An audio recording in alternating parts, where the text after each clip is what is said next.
Bien-aimés dans le Seigneur, bonjour. Nous souhaitons la bienvenue dans notre émission.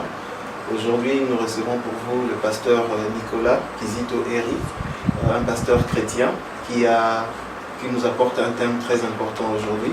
Il va nous aider à trouver des réponses à des questions très importantes qui se trouvent dans les cœurs de beaucoup de chrétiens à travers le monde et dont certains d'entre elles nous avons reçus par email, certains ont appelé par téléphone et aujourd'hui nous avons reçu le pasteur Nicolas qui va nous aider à trouver des réponses à toutes ces questions. Bonsoir pasteur. Bonsoir mon frère. Nous vous remercions d'avoir accepté notre invitation pour l'émission de ce soir. Nous voudrions d'abord pasteur vous demander si vous pourriez nous dire en bref le parcours de votre vie chrétienne. Comment avez-vous commencé votre ministère et dans quelle église, quelles ont été votre expérience du début? Bon, brièvement, je suis né catholique, des parents catholiques. Et depuis que j'avais 14 ans, j'ai été acolyte dans une paroisse de mon quartier où j'ai vécu depuis un certain temps. J'étais à la fois scout, acolyte, dans le groupe K et j'étais dans beaucoup de groupes de jeunes jusqu'à ce qu'à l'âge de 17 ans, suite à des questions que je me posais concernant l'avenir de l'humanité, étant donné que nous étions déjà au seuil du 3e millénaire, je me posais beaucoup de questions sur la fin de l'humanité et donc des questions ont trouvé des réponses dans mon cœur en 98 lorsque j'ai rencontré quelqu'un qui m'a présenté le message du temps de la fin, le message prêché par Frère Branham. J'avais 17 ans en 1998 et de là j'ai commencé à suivre une nouvelle voie, la voie du Seigneur. J'ai étudié la Bible, j'ai étudié le message profondément, suffisamment assez pour que déjà en 2006, après 7 ans d'études et de lecture approfondie, j'ai commencé à prêcher le message du temps de la fin. À partir du 6 septembre de l'année 2006. Et depuis ce temps-là, je suis Dieu de la chair. Donc ça veut dire qu'avant que vous ne commenciez votre ministère, vous étiez d'abord à l'Assemblée chrétienne de Rigini, c'est ça? Bien sûr, j'ai été d'abord un croyant simple, un laïc simple. J'ai parti à l'église comme toute personne jusqu'à ce que le Seigneur m'appellera à prêcher la parole. En 2006, j'avais 25 ans et je prêchais la parole dans certaines cellules et dans les prisons et un peu partout et dans plusieurs églises où on m'invitait dans la ville, dans les provinces et dans d'autres pays. Donc, tous ces endroits où vous alliez auparavant en prison ou dans d'autres églises, dans des cellules, c'était avec une recommandation de votre pasteur? Est-ce que c'était de votre propre initiative, de votre propre gré ou c'était... Non, je ne faisais jamais quelque chose sans prévenir le pasteur de mon église. Vous aviez des très bonnes relations? J'avais appris qu'avant de faire quoi que ce soit, il fallait tenir informé le pasteur dans l'église pour prier. Et donc il était au courant de tout ça. Y avait-il certaines affinités entre vous? Bon, Dieu, la grâce que Dieu avait mis dans mon cœur, c'est que j'avais beaucoup lu le message de Frère Branham et la connaissance que j'avais a fait que les anciens ont été attirés par cette grâce que j'avais en moi. C'est ainsi qu'on avait de temps en temps des occasions de se parler à la maison, dans les réunions des ministres. Et donc j'ai eu ce privilège-là de discuter plus d'une fois avec eux sur des sujets assez profonds de la parole de Dieu, avec le révérend pasteur Baruti Kasongo chez lui à la maison. Donc on peut facilement comprendre comment est-ce que vous étiez aussi proche de lui malgré une foule de 12 000 personnes de brebis de l'Assemblée chrétienne de Rigoni. Bien sûr, parce que depuis 2001, 2002, 2003, j'ai accédé à certaines conférences et débats et j'ai eu à passer des émissions sur certaines chaînes de télévision. Et c'est ainsi que des amis et des personnes qui m'entendaient, qui m'écoutaient, qui me suivaient, sont allés en parler aux anciens, au pasteur révérend Baruti Kasongo ainsi qu'à ses associés. Et donc ils ont tenu à me chercher, ils m'ont vu, ils m'ont rencontré, je leur ai exposé plusieurs fois la parole de Dieu dans des circonstances restreintes et finalement j'ai pu obtenir de lui une lettre, un ordre de mission pour aller prêcher la parole dans le Bas-Congo, à l'ouest de la République démocratique du Congo. Donc on se connaissait particulièrement bien. Bien, mais pasteur, il semble que maintenant il y a certaines informations qui courent de bouche en bouche et des cœurs de beaucoup de chrétiens.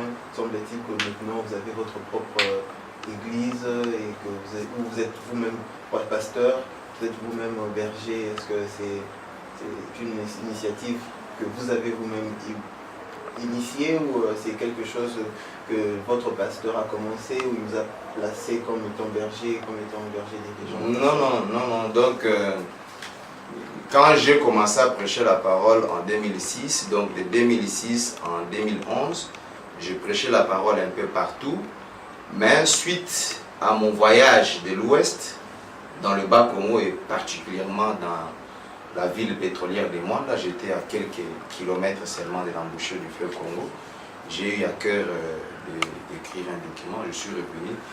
Et suite à un ouvrage que j'avais écrit en 2 volumes, j'ai été excommunié de l'Assemblée chrétienne de Rigini. J'ai été excommunié de l'Assemblée chrétienne de Rigini le 3 juin 2012. Donc il y a pratiquement une année, quelques 2 ou 3 mois. Cette excommunication avait été prononcée à l'insu du pasteur Barouti, puisque vous avez dit tout à l'heure que vous connaissiez particulièrement. Alors comment ça s'est passé aussi facilement? Est-ce qu'il était au courant? Peut-être que c'était quelque chose... Non, il était au courant. À ce moment-là, il était aux États-Unis d'Amérique. Bon, il y a à boire et à manger dans cette histoire. Il était au courant. Et ses associés ont prononcé cette excommunication en son nom. Et c'était fait le 3 juin 2012. Il semble que c'était un sujet tout à fait complexe. Est-ce que vous pourriez quand même donner un peu plus d'éclaircissement? Comment est-ce que vous en êtes arrivé là? Est-ce qu'il y avait des mystères à déceler? Non, c'est-à-dire que j'ai écrit un livre. Le livre est volumineux, c'est livre à 2 tomes. Le livre à 2 tomes. Ce livre est intitulé Le dernier tournant du dernier siècle, 2012 et 2013. Et dans ces livres-là, j'ai essayé de soulever certains points vitaux et ces points-là ont malheureusement caressé les anciens dans le sens contraire au poil. Et c'est pourquoi ils n'ont pas été satisfaits, ils n'ont pas été très contents du contenu de certains chapitres de ces ouvrages-là et donc ils ont résolu de me diaboliser. Dans ces ouvrages-là, j'ai essayé d'aborder beaucoup de choses assez importantes qui ont aidé beaucoup de prédicateurs et les enfants de Dieu un peu partout. Est-ce que cet ouvrage-là est accessible à tous les chrétiens? Est-ce que n'importe qui peut l'avoir, l'obtenir? Bien sûr, l'un des tomes, le premier tome, il est là, le dernier tournant du dernier siècle, ça c'est le tome 1, de l'ouvrage, les derniers tournants du dernier siècle, 2012 et 2013, le tome 1, et c'est un livre de 280 pages, et le deuxième tome porte le même titre, les derniers tournants du dernier siècle, tome 2, 2012 et 2013, celui-ci là 415 pages, et c'est suite à ces 2 livres-là, c'est le contenu de ces 2 ouvrages qui ont abouti qui ont poussé les anciens de l'Assemblée chrétienne de Rigini à m'excommunier de leur église. Après que j'eusse été excommunié, j'ai rédigé un 3e livre que j'avais intitulé La dernière excommunication du dernier siècle, 2012 et 2013. La dernière excommunication, ça a été publié après? Après l'excommunication de votre frère, le frère Nicolas, par les anciens de l'Assemblée chrétienne de Rigini. Et dans ces livres, vous allez trouver les 95 thèses que Martin Luther avait écrites contre le système de l'Église catholique et qui avait abouti à son excommunication par le pape Léon X pendant le XVIe siècle, pendant le Moyen-Âge. Ah d'accord, bien aimé dans le Seigneur, comme vous le voyez, nous sommes donc en connaissance maintenant de ces livres qui ont fait l'objet Alors, il y a une raison pour laquelle notre frère Nicolas a été excommunié de l'église.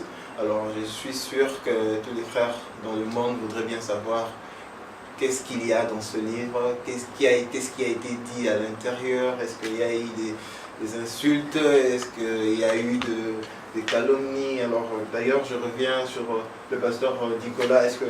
Parlez-nous un peu de ce livre, essentiellement le dernier tournant du dernier siècle. Est-ce qu'il y a quelque chose d'insultant à l'égard des pasteurs, du pasteur Barozzi particulièrement? Non, non. En fait, dans ces livres-là, il y a certains points vitaux qui ont constitué la paume des discordes entre moi et les anciens. Il y a certains points vitaux qui ont constitué la paume des divergences, des divisions entre moi et les anciens. Et principalement, il y en a trois. Principalement, il y en a trois. Parce que dans ces deux livres ici, il y a des allusions que j'ai faites au calendrier Maya sur la fin du monde en 2012, le 21 décembre 2012. J'ai fait allusion à ces calendriers Maya avec tous les détails et la grâce que le Seigneur m'avait donnée de comprendre la portée prophétique de ce que les Mayas annonçaient en rapport avec la date du 21 décembre 2012. C'est en rapport avec la fin du monde. C'est en rapport avec cette date que vous avez reçu l'inspiration de ces grands titres, le dernier tournant. Non, l'inspiration du titre, je l'ai puisé de plusieurs brochures de Frère Branham. Je vais y revenir, mais le deuxième point qui a fait l'objet de la paume de discorde entre moi et les anciens dans l'Assemblée chrétienne des Réunis, je vous dis que le premier point, c'est le calendrier Maya, et le deuxième point, c'est le point relatif aux constructions qui valent des millions de dollars, des bâtiments des églises qui valent des millions de dollars. Et j'ai essayé de démontrer dans ce livre que la pensée, l'esprit de Dieu n'a jamais été d'accord avec tous ces bâtiments luxueux, pompeux, somptueux. L'esprit de Dieu n'est pas d'accord avec ça. Et tous les détails et les preuves qu'aucun ancien ne peut contredire ni balayer se trouvent contenus dans ce livre-là. Et le troisième point vital qui a mené le torchon à brûler entre moi et les anciens, c'est la question relative à la nouvelle génération. C'est là où l'encre a beaucoup coulé. C'est là où j'ai failli perdre ma vie. C'est là où on a failli couper ma tête. La nouvelle génération. Monsieur Pasteur Nicolas, justement, avant d'aborder ce sujet très très délicat, je voudrais un peu que vous me parliez de ce calendrier, ce fameux calendrier Maya. Est-ce que vous avez quand même une certaine précision à y ajouter? Non, j'ai essayé de démontrer dans ces deux livres ici, contre toute attente et contrairement à ce que beaucoup de pasteurs pensent, j'ai essayé de démontrer que le prophète William Branham, il a parlé, il a présenté cette vérité fondamentale depuis qu'il a commencé son ministère jusqu'à sa mort. Cette vérité fondamentale d'après laquelle Dieu a écrit 3 Bibles. La première Bible, Dieu l'a écrite dans les zodiaques, dans les étoiles. La deuxième Bible, Dieu l'a écrite dans la pyramide d'Enoch en Égypte. Et la troisième Bible, c'est celle que nous avons ici. Et par rapport à cette première Bible que Dieu a écrite dans le ciel, dans les zodiaques, c'est-à-dire dans les constellations, le prophète nous révèle qu'avant que Dieu ne fasse quelque chose sur cette terre des hommes, mon frère, Dieu commence par les montrer au ciel, à travers les étoiles, le mouvement du soleil, la lune, les étoiles et les planètes.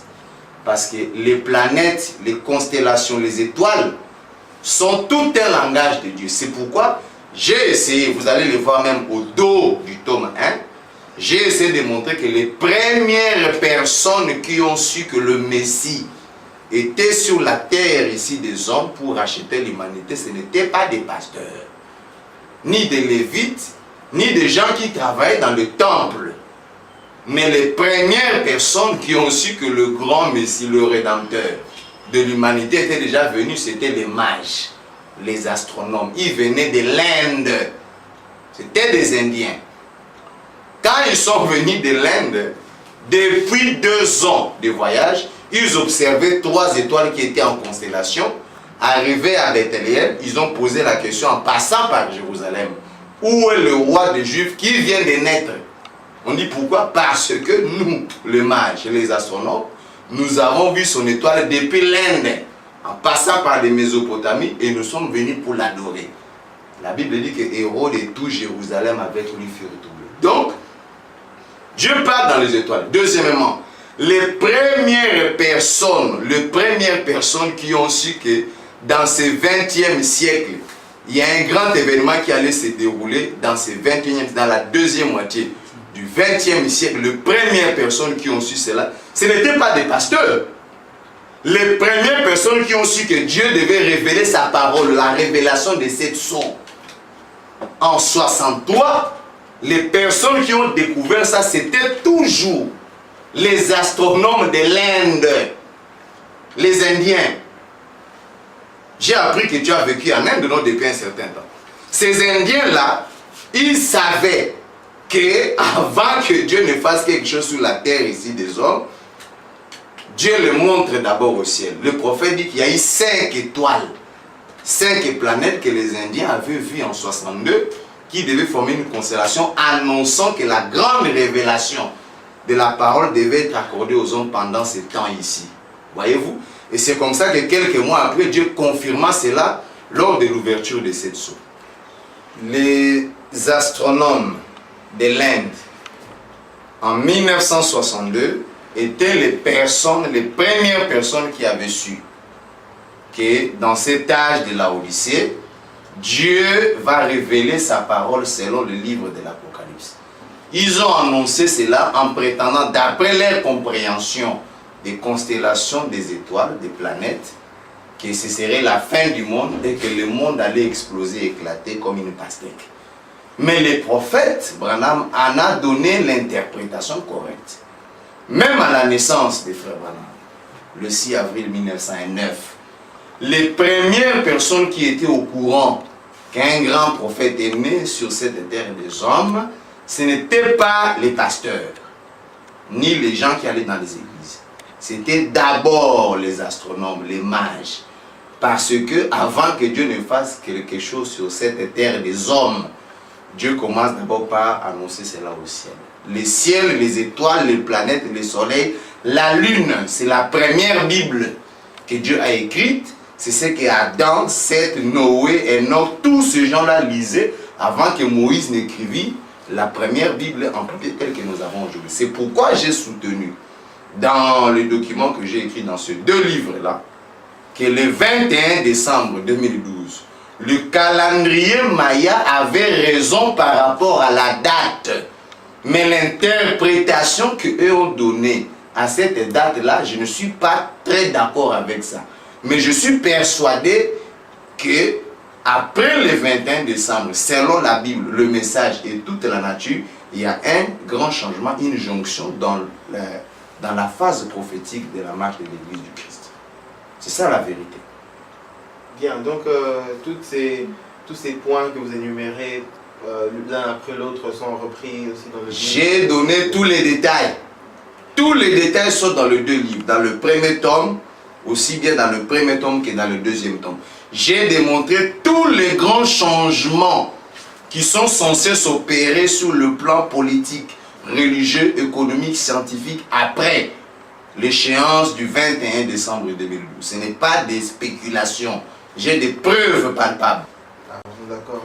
Mais pasteur, il y a un point, le deuxième que vous avez cité en rapport avec la construction des églises qui coûtent des millions de dollars. Qu'est-ce que la parole de Dieu dit exactement au sujet de cela? C'est ce 3e point-là, c'est ce 2e point-là, je voulais dire, qui a dérangé sensiblement mes relations avec les anciens de l'Assemblée chrétienne de Rungis. Nous avons eu un débat houleux de plus ou moins 3 heures du temps. Ce débat avait commencé les 18 h, nous avons terminé en queue de poisson à 21h30, sans que personne n'eût convaincu l'autre. Je leur ai montré les Écritures dans le message de Frère Branham. Je leur ai dit que le bâtiment que nous sommes en train de construire là, Dieu n'a rien à voir là-dedans. Dieu n'est pas là. Vendez ça. Parce que ce bâtiment-là est contraire totalement à la volonté parfaite de Dieu dans cet âge. Ils m'ont dit que, comment tu démontres ça? Voilà ce que Branham dit. Le prophète que vous avez prêché pendant 40 ans, il dit, dans l'âge de l'église de Laodicée, tous les pasteurs du message au Congo ici, ils ont cette brochure ici. Les frères Branham, l'âge de l'église de Laodicée. Tous les pasteurs du message du Congo et du monde entier, ils ont cette prédication ici. Donc, au paragraphe 148, le prophète Branham dit que voyez où en sont ces assemblées de Dieu qui tenaient leurs réunions dans un bâtiment ordinaire de bois, dans quelque chose de comme ceci, c'est-à-dire comme le Branham Tabernacle.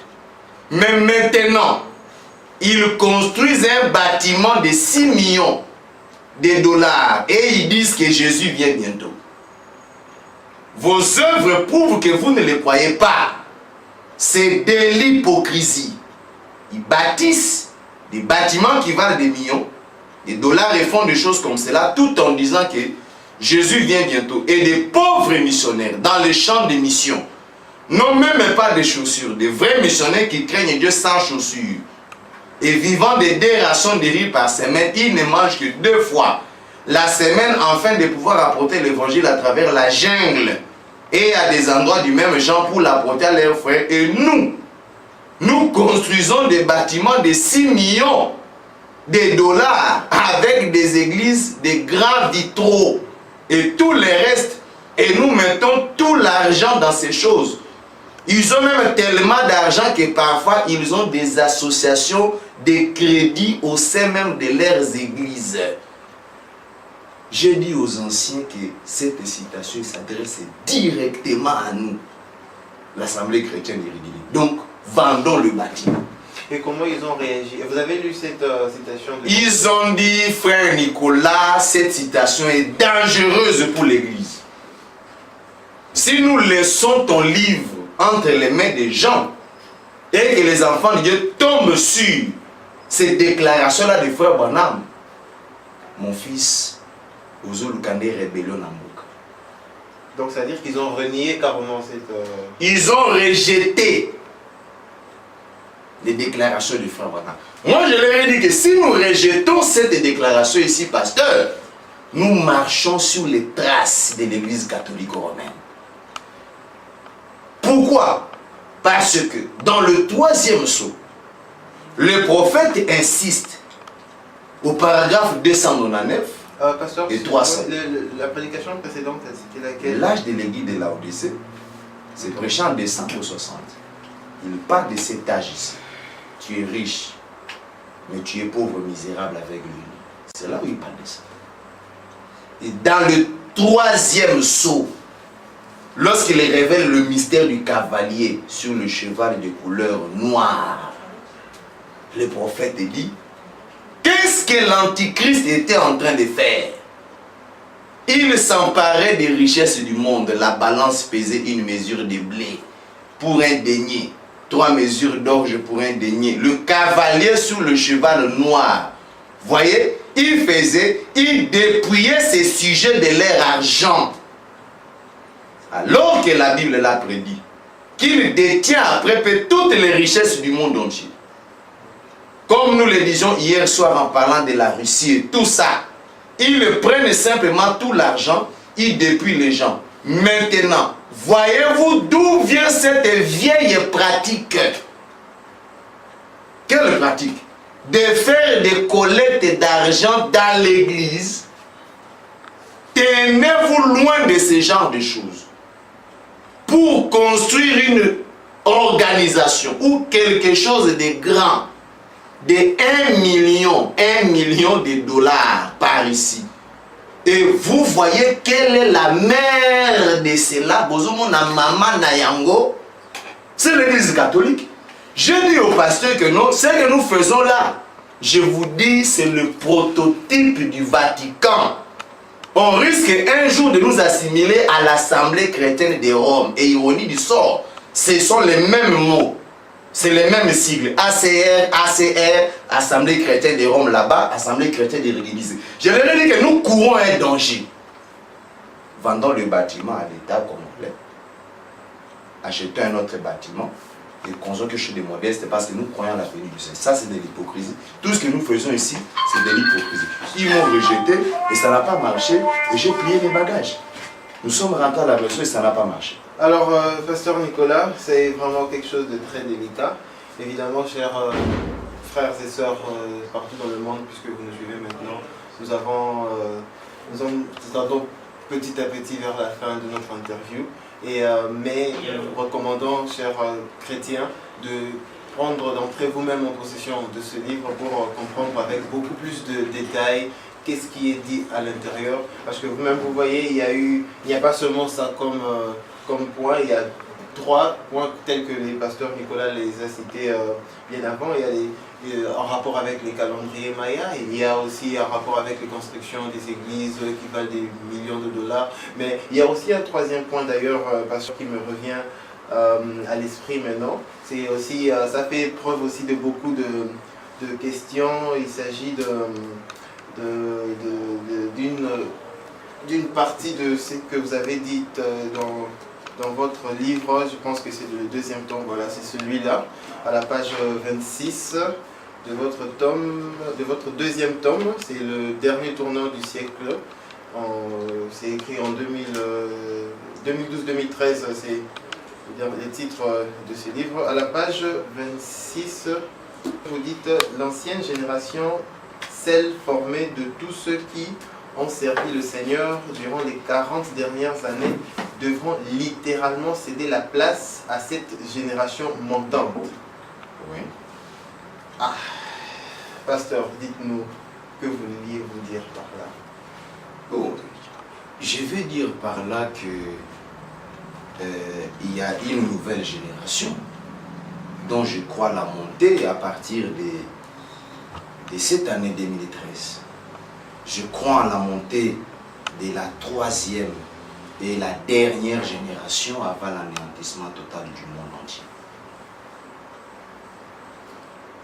Donc, je vois même la suite ici, vous parlez même avec plus de précision en rapport avec même certaines dates qui marquent la fin de la période des transitions. Vous parlez ici des périodes de transition, etc.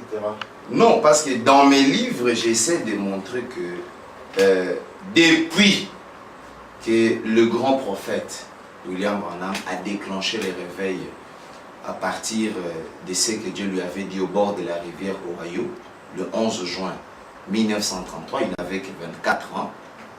Depuis 1933, jusqu'au moment où nous sommes en train de parler ici, il s'est écoulé très exactement 80 ans. Et selon la Bible et les enseignements prêchés par Frère Branham, une génération compte toujours 40 ans. Donc, lorsque nous avons en face de nous un principe aussi sacré que celui-là, c'est-à-dire un principe selon lequel une génération compte 40 ans, on ne spécule pas, on ne s'imagine pas quelque chose dans notre tête. Ce sont des précisions formelles à partir desquelles on doit effectuer des calculs, stylo à la main, avec un point de départ dans notre pensée, dans notre esprit. C'est pourquoi le point de départ, tout prédicateur dans cet âge de la Odyssée, c'est que le point de départ du réveil déclenché par Frère Branham, c'est ce que Dieu a fait au bord de la rivière Ohio. Le 11 juin 1933, lorsque Dieu dit à Frère Branham dans une colonne de feu, comme j'avais envoyé Jean-Baptiste pour préparer ma première venue, je t'envoie avec un message. Donc c'est 1933. Tout a commencé là. C'est 1933. C'est le point de départ. Depuis 1933 jusqu'en 1973, c'est le temps que Dieu avait imparti pour la première génération de jeunes gens qui avaient suivi Frère Branham depuis qu'il a commencé son ministère. Dont le Kuhlman, les Peregrine, les Lival, les Sotman, tous ces gens, les Dignon Jackson, de Parnell, de Riddle, tous ces gens-là que Branham cite dans les brochures, dans les bandes. Le temps que Dieu leur avait imparti, c'est de 1933 en 1973. Au seuil de l'année 1973, la parole traversa l'océan Atlantique. Jusqu'en 1973. 73. C'était la première génération. La première génération. La parole traverse l'océan Atlantique. Selon les prophéties que Branham avait données, qu'un jour l'Afrique enverra les missionnaires ici aux États-Unis. Tous ces gens qui avaient suivi Branham depuis 1933, en 1973, ils sont venus léguer la parole aux jeunes Africains qui étaient dans des Nzambe Malam, dans les églises de Haïdi Nabala. Parmi ces jeunes gens, il y a des personnes comme des Mukuna Chipuyawa Kazali, les Baruti Kasongo, les Dio Kasambuluja, les Vibidila Mwana Manyanga. Tous ces vieux, ils étaient des jeunes gens à cette époque-là. En 73, ils avaient tous moins de 30 ans. Tous. Ils ont commencé une deuxième génération du message des frères Branham. Et cette génération-là a perduré pendant 40 ans. Arrivé en 2013, c'est la fin d'une génération. Et donc là commence une nouvelle génération. De 2013 jusque dans le millénium. C'est la montée de la troisième et dernière génération. Il y a donc 3 générations. Il y a 3 générations. Parmi les 3 générations, à laquelle appartenez-vous? Nous appartenons à la troisième et à la dernière génération. La génération qui démarre en 2013 après le 21 décembre 2012. C'est ce qui corrobore le calendrier Maya. Parce que les astronomes de l'Inde avaient dit qu'après le 21 décembre 2012, il y aura changement de pôle magnétique de la Terre. Le nord deviendra le sud et le sud deviendra le nord. Le prophète explique ce que ça veut dire. Lorsque Esaïe prédit la venue de Jean-Baptiste, il dit que les montagnes seront rabaissées et les vallées seront exaucées. Le nord devient le sud. Tout le grand lac que nous connaissons dans le monde, Dieu le rabaisse. Et Dieu prend les vallées des pauvres gens, des gens qui n'étaient pas connus, des villes, des méprisés du Seigneur. Il les fera monter pour cette nouvelle marche.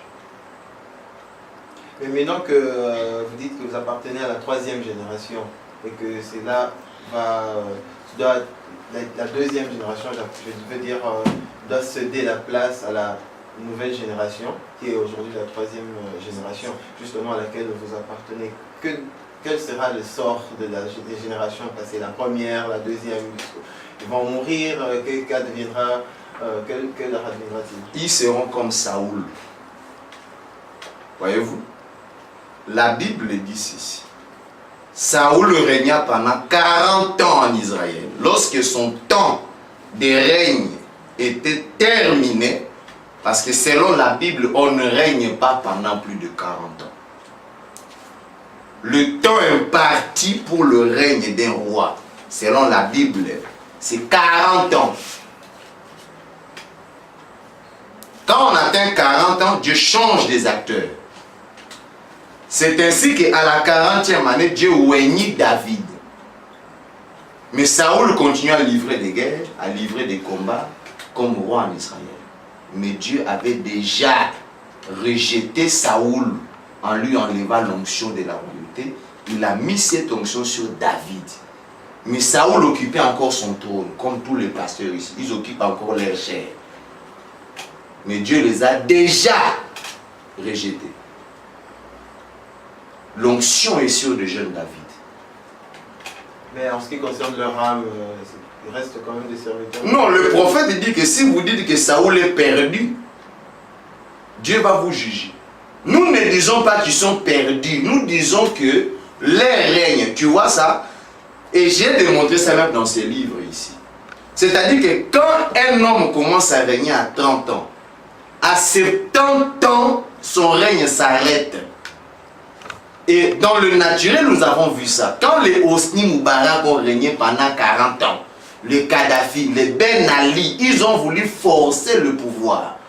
Les lois de la nature se sont exécutées sur eux. C'est-à-dire, quand vous forcez la nature, après 40 ans, on ne règne pas.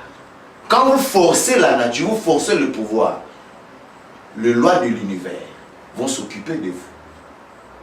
Je ne pense pas qu'un seul pasteur du Congo a l'intention de terminer comme Kadhafi, ou comme Ben Ali, ou comme Hosni Moubarak. C'est vrai. Alors, chers téléspectateurs, vous avez, je suppose, compris jusque-là la profondeur de ce thème. C'est pour ça, au début, nous avions dit que ce thème est un thème très délicat, un thème qui sème beaucoup de questions dans les cœurs des chrétiens.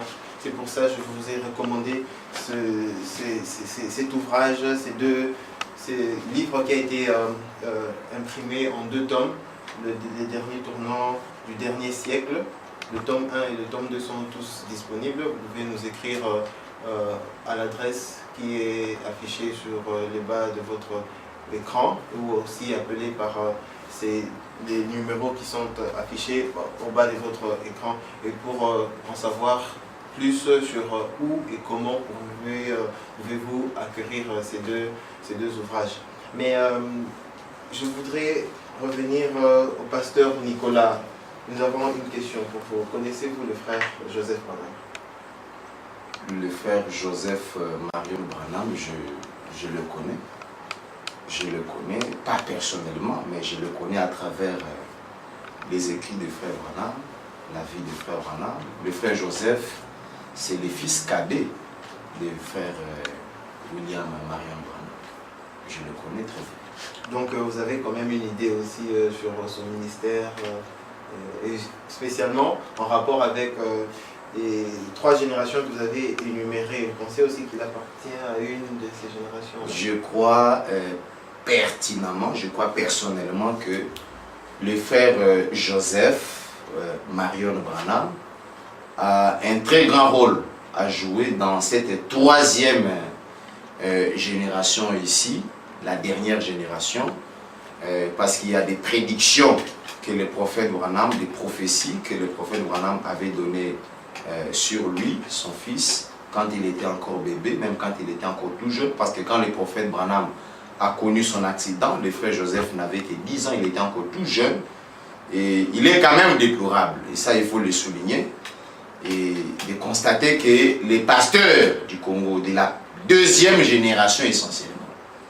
ne se donnent pas cette peine-là d'étudier en profondeur ce que Dieu a voulu penser, ce que Dieu a voulu nous exprimer relativement au ministère que le prophète Joseph Marion Branham est censé remplir dans cette dernière génération ici. Et ce qui est scandaleux dans tout ça, c'est que un diacre qui était prédicateur dans l'Assemblée chrétienne de Rigini a été destitué de ses fonctions suite à cette vérité-là.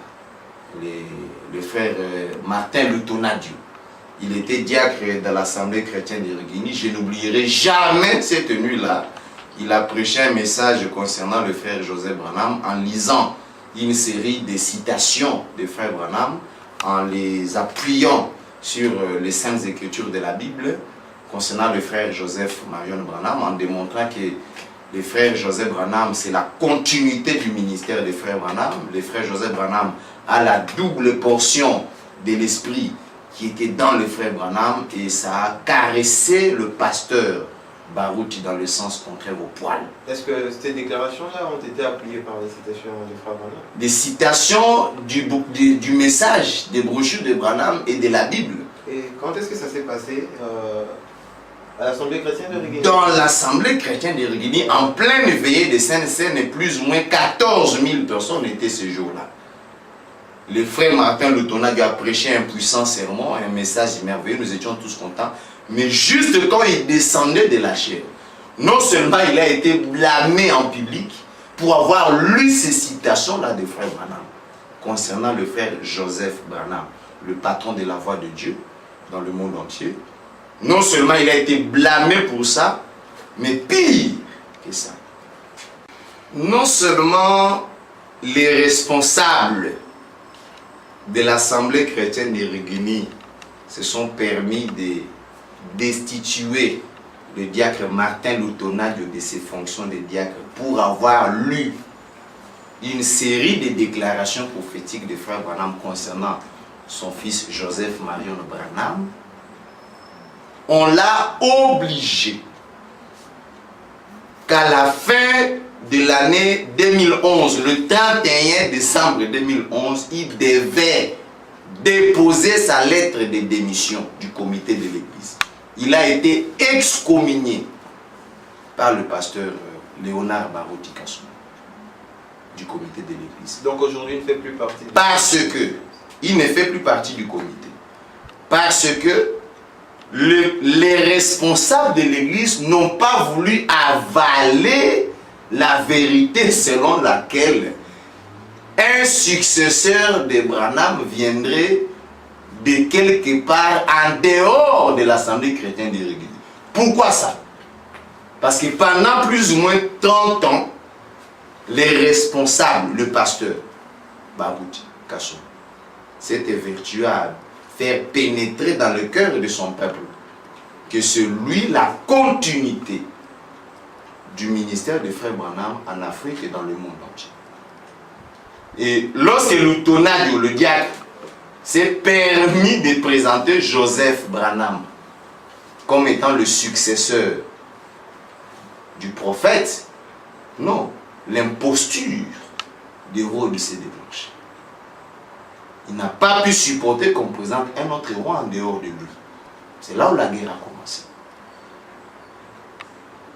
C'est pourquoi, en rapport avec la troisième génération, j'ai toujours salué l'initiative du prophète Joseph Marion Branham lorsqu'il a créé en 2006, au mois de mars, les Young Foundations. Il croit en la nouvelle génération. Dieu lui a permis de comprendre l'impact qu'auront les jeunes dans cette dernière jonction de la marche de l'Église pour nous amener dans le millénium. Voilà ce que je pense du frère Joseph par rapport à cette troisième génération. Alors, merci pasteur pour cette claire votre déclaration qui révèle votre position en rapport avec le prophète de la nouvelle génération, le prophète Joseph Marion Branham. Mais avant de terminer cette interview, pasteur, nous avons encore une série de questions que nous voudrions vous poser, qui n'ont pas vraiment trait directement à votre ouvrage, mais en tant que ministre, nous pensons que, ou docteur, nous pensons que ce sont quand même des choses que vous ne devriez pas ignorer et qui ne devraient pas vous laisser indifférent. La première, c'est de savoir ce que vous pensez sur la problématique relative à l'écoute des bandes, du ministère de l'écoute des bandes. C'est d'ailleurs un sujet qui a agité beaucoup de gens, spécialement à l'Assemblée chrétienne de Riguigny, avec le pasteur Baruti qui a limogé son associé, le pasteur Mali, Serge Mali Koumou, qui a été limogé. Quelles sont vos impressions, docteur Nicolas? C'est vraiment une épine dorsale, cette question-là. Et ceux qui sont responsables de ces désastres-là ne voudront jamais entendre ce que j'ai l'intention de dire maintenant. Parce que les prophètes, en dehors des 5 ministères qui font fonctionner l'Église corps mystique du Christ, les prophètes ont inséré un nouveau ministère qu'il appelle le ministère des bandes. Et ce ministère des bandes a fait que dans notre pays et dans plusieurs pays du monde, des jeunes gens et certaines personnes âgées ayant été déçues du comportement de leurs conducteurs ont résolu de ne plus fréquenter des églises parce que les églises les ont dessus. Les églises qui est considérées comme étant gauchiennes, un lieu de refuge, est finalement devenu un lieu de servitude. Et les pasteurs étant devenus des maîtres des corvées. Des jeunes gens et des personnes averties par le prophète ont résolu de sortir et de se réunir autour des bandes de frères. Or, cette pratique-là a constitué une menace pour la popularité de l'Église. Le nombre de personnes grossissant dans les églises. C'est pourquoi le pasteur Barouti s'est déchargé violemment contre ce ministère de l'écoute des bandes. Il accusera son pasteur associé, son directeur du cabinet, le frère Mali Koumou Serge, prétendant que c'est lui qui serait l'initiateur du ministère de l'écoute de bande, en dépit de toutes les brochures que le pasteur Barouti a déjà lues pendant toutes ces années dans le message de foi. Il ignore que Branham a parlé du ministère de l'écoute de bande. Il accuse son associé, directeur du cabinet à la fois, d'être en train de baptiser les gens à la voix de Dieu en prétendant que c'est une église que Mali a commencé, malgré tous les voyages qu'il effectue à Jeffersonville. Et il sait que dans la voie de Dieu de Jeffersonville, il y a un baptistère dans lequel on baptise les gens. Des personnes qui ne veulent pas aller dans les églises des gens. Et ça a posé un sérieux problème. Et le pasteur évoquera la notion de l'incompatibilité des fonctions. Que Mali ne pouvait pas à la fois être pasteur associé dans son église à lui Barouti et directeur de la voix de Dieu à l'écoute des bandes. Il prétend la face du monde devant son peuple que ces deux fonctions-là sont incompatibles et il appuie ça sur Matthieu chapitre 6 verset 24. J'ai sa lettre ici, sa mise au point. Mise au point les raisons de limogeage de Mali en sa qualité de pasteur associé. Il écrit incompatibilité des fonctions, nul ne peut servir deux maîtres à la fois, Matthieu 6 verset 24. Mais je suis dit là-bas que nul ne peut servir Dieu et maman à la fois. J'étais choqué de me rendre compte que le pasteur Barouti prétend que dans ces relations entre la voix de Dieu et l'assemblée chrétienne de Rigini, il y a un maman, il y a un Dieu. Donc, lui c'est Dieu et la voix de Dieu c'est maman. Quelle tragédie! Mali à la voix de Dieu servait maman, à Rigini servait le Dieu Barouti Kassogobi Ndjali. Quel désastre! Et tout ça là, on les met dans les oreilles des enfants de Dieu qui ne veulent pas lire la parole de Dieu. Je comprends pourquoi un Français dit que quand on veut cacher des vérités aux Africains, il faut les mettre dans un livre. Et les conducteurs des églises profitent de l'ignorance de nous les Africains. Nous ne voulons pas étudier et connaître les vérités. On nous berne, on nous dupe. Et tout ce à quoi il passe le temps, c'est de maudire et tout ça. Mais Mali a été chassé de l'église. Le frère Joseph Branham aurait envoyé une lettre de 14 pages au pasteur Barouti Kassogo concernant ce dossier ici. S'il a le courage de le lire à son église, il n'a qu'à le lire, cette lettre. Et nous attendons la suite, comment est-ce que les événements vont se passer. Vous connaissez le contenu de la lettre? Avez-vous réussi à obtenir? Je n'ai pas encore lu cette lettre-là. Jusque-là, je n'ai pas encore lu cette lettre-là, mais j'ai une idée de son contenu. Ah oui, comment que pensez-vous? J'ai une idée de ce contenu parce que je connaissais les intentions du pasteur Barouti pendant la semaine où il a limogé son pasteur associé. Dans les dimanches qui suivaient, il s'apprêtait à les livrer au diable en évoquant un deuxième lot de mensonges. Vie impure, impudicité, mensonges et beaucoup de trucs. Et suite à la lettre des 14 pages que le frère Joseph lui aurait envoyée, il a un peu eu de retenue. Mais je connais les raisons pour lesquelles il a eu des retenues. Je connais les raisons pour lesquelles il a eu des retenues. Mais je ne vais pas en parler maintenant. Bien. C'est justement ce que nous voulions savoir, puisqu'on voulait que vous vous sentiez libre d'en parler ou pas. Alors, chers bien-aimés dans le Seigneur, nous tendons petit à petit à la fin de notre interview. Je suppose et j'espère que Dieu nous fait suffisamment grâce pour que vous trouviez à travers les réponses du pasteur Nicolas des réponses à des questions que vous avez peut-être depuis longtemps. Pour l'instant, nous mettons une pause et nous vous proposons cet élément et à nous revoir tout à l'heure.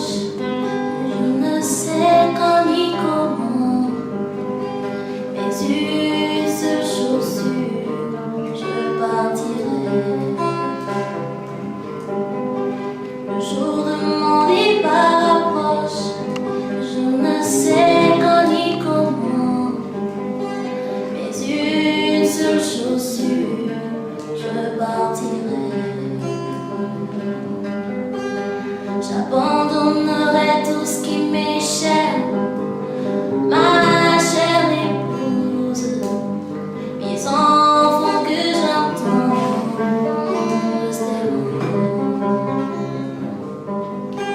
J'abandonnerai tout ce qui m'est cher, ma chère épouse, mes enfants que j'entends rester loin.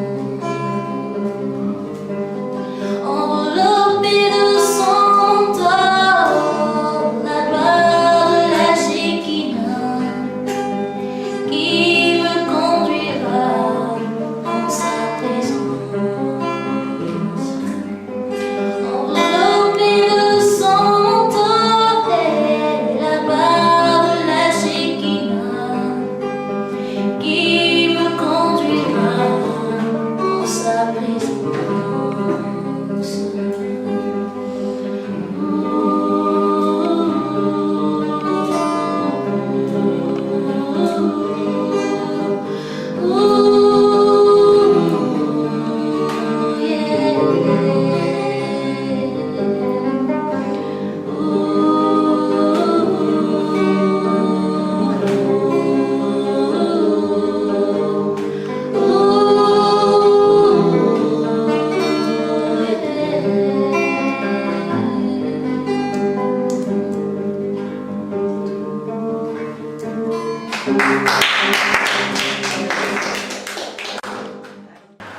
Voilà, nous sommes déjà à la fin de notre interview. Nous allons directement passer à la dernière question. Révérend pasteur, quel est votre dernier message, le message le plus capital que vous pouvez passer en rapport avec le thème d'aujourd'hui, la dernière génération, la nouvelle génération? Le message que j'aimerais adresser à cette troisième et dernière génération, c'est que depuis 1963, l'ouverture de cette sceau, jusqu'en 2013, l'Église a connu une marche avec des jonctions. Dans le respect du livre de Lévitique, chapitre 25, du 1er au 13e verset. Chaque 7 ans, des grands événements ont marqué l'histoire de la marche de l'Église du corps mystique de Christ. De 1963 en 70, de 1970 en 1977, de 1977 à 1984, de 1984 en 1991, de 1991 en 98, de 98 en 2005 et de 2005 en 2012, ça fait 49 ans. Selon le message de Branham, 49 ans c'est le changement complet et la 50e année qui est 2013 c'est l'année de jubilé. Nous annonçons à la face du monde que que cette année ici est celle pendant laquelle la trompette de Dieu sonne pour la liberté de tous les esclaves du monde entier. Ceux que le diable a pris en esclavage dans les églises, sous les maîtres des corvées. Ils ont été esclaves de tout ce qui se passe dans les églises. Dieu se prononce encore dans cette génération. Sortez du milieu de mon peuple. Parce que le temps des églises est terminé. Le temps des maîtres des corvées est terminé. Dieu est descendu, il a entendu les cris de son peuple. Il dit à cette génération ici, notre chemin c'est vers le millénaire. L'enlèvement est proche. Arrêtons avec des choses qui se passent dans des églises, des choses qui n'ont rien à voir avec la parole de Dieu.